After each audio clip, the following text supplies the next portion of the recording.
back to Arts and Crafts. My name's Ashley, your host. Let's see what our guest has to offer for us today in Arts and Crafts.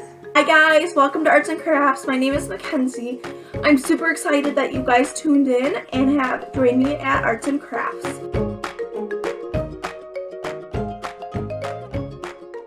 I found this project on Pinterest and thought it was super simple and super easy. You can use any materials pretty much around your house that you have, and it only calls for like 3 or 4 materials, which is super nice. You don't have to get a lot of stuff out, you're not getting messy. It's great. So I'm going to show you the project first. This is what we're going to do today. Super fun, super cool, and super abstract, which I thought was fun. It's kind of out of my area for what I like to do with art, but I was like, oh my gosh, this is so fun and super easy, and something that any age camper could do. Some may need a little help from you guys as parents, but other than that, I think it should be good. Some of the materials that you're going to need for this project are paper, something white preferably, that way you can really see the colors pop. But if you don't have white paper, that's fine. You're also going to need some things that are circular. Really anything can be fine, just something that you don't want to ruin because you might be using a marker to trace. So some things I found were a tape roll. Love it because it gives you 2 different shapes, or 2 different size circles, which is really nice because then it was less materials that I even had to get out.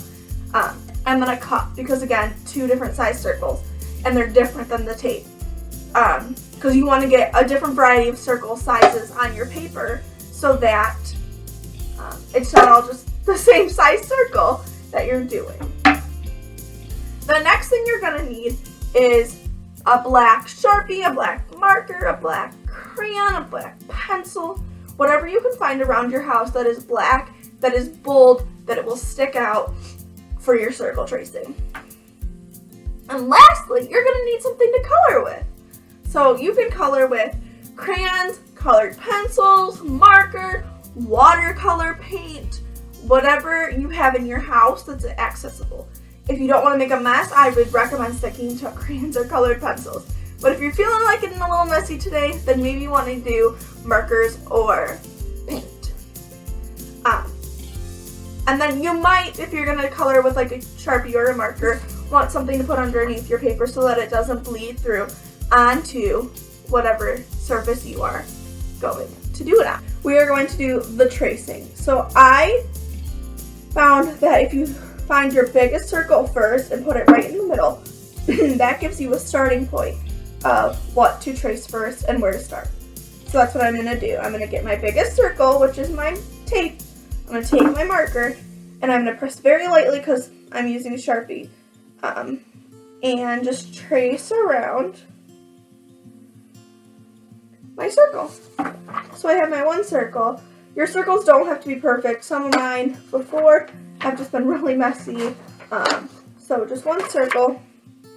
And then you're going to go in with your other size circles and just trace them wherever you want. You want to make sure that your circles intertwine so that you're getting that space between each circle to color in. So I'm just going to keep tracing my circles. And you're going to start to get something that looks like this. So a bunch of circles all over your paper randomly. So I want you guys to keep tracing your circles, and then I'll tell you the next step. So now that you have all of your circles traced, we're going to move on to step 2. The coloring part. I think the best part, the most relaxing part, and the funnest part. So I'm going to use some crayons today. You can use crayons, colored pencils, markers, whatever. But I use colored pencils on my canvas, so I'm going to switch up and I'm going to use some crayons. Just Crayola ones. And I'm going to go in and I'm just going to color my part of my circle in blue. You don't have to do blue. You can do whatever color you want.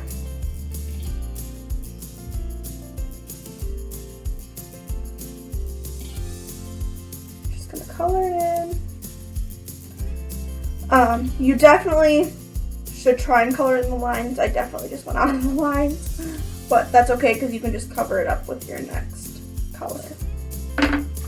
And then I'm going to go in also with a purple just to show you the different areas that you want to color in.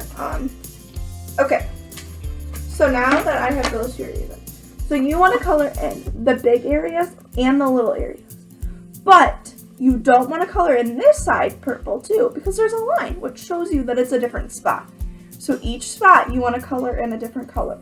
Now, I could do purple here, I could do purple here. You just don't want to do it right there, because then it basically is telling you it's one spot. But it's different because it's not all the same circle, if that makes sense.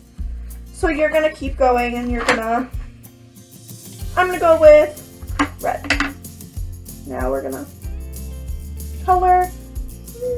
I'm going to go over here and I'm going to color in this big spot red. I'm not going to color as hard. This time I'm going to color lightly.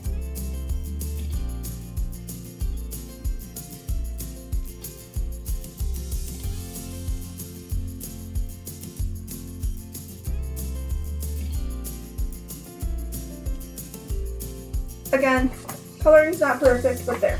So now you want to keep going through and keep coloring your areas. So I'm going to leave you to it. Keep coloring and I'll check back in with you. So now you should have your picture all colored in. Some of my colors are lighter, so it looks like there's no color, but I promise you there is. So now you have an option for step 3. Step 3, you can continue to color in these spaces like you have been the circles. But if you can tell, my spaces aren't really broken up because my circles don't touch the edge.